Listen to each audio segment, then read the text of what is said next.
So we end with the question, research ethics. Why do I have to bother with them?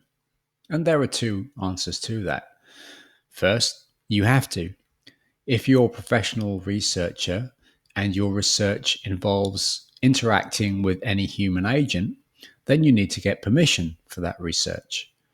And the important thing to note these days is that becomes complicated because that includes social media data. So you can't just go on Facebook or Twitter or TikTok or whatever it is, grab anything that's there and use it for research purposes. You have to at least think about whether the people who post the data that you want to use have a reasonable right to have a reasonable expectation to privacy rights. And you have to check that with an ethics board. So, one of the reasons is you have to think about ethics, but the other reason, and the more important one, why you should think about ethics is because it's kind of a useful idea to think about the purpose of what you're doing in general. And what we've done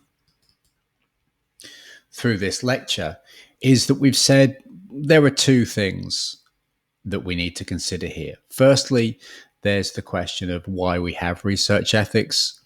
Thirdly, there's the question of how we can adhere to research ethics. What things do we need to be mindful of, particularly around the ways that our research can potentially violate the privacy of research subjects, and how can we think about that?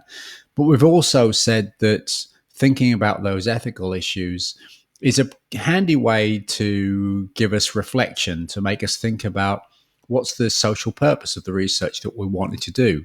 How are we doing research that is in some way going to benefit society? And we've also discovered that one of the reasons why these issues are particularly interesting in media is that the nature of our research involves looking at practices that people use to try and draw a distinction between the public and the private. One of the reasons why research ethics based on the respect for privacy are difficult in media research is because the things we are researching necessarily involve the blurring of boundaries between the public and the private. And the way to get out of that is to think about, well, who are we trying to help in our research? And one of the things that we've suggested ethics is useful for is for reminding us that communications research isn't about pursuing narrow instrumental goals, teaching people how to sell things or how to persuade people or whatever it is. It's also thinking about how our research is going to help society in general, or how we might target particular groups in society who would benefit from the kinds of research that we do. So, ethical procedures are a practical issue, but also an interesting philosophical issue as well. How do we go about research? What kind of research involves human subjects? How does media research create new forms of human subjectivity? How does that complicate issues of privacy in the way that we apply ethical dimensions? And how does that encourage us to think further about the broader implications of the social benefit of our work? And we'll be picking up on some of those issues in the tutorials.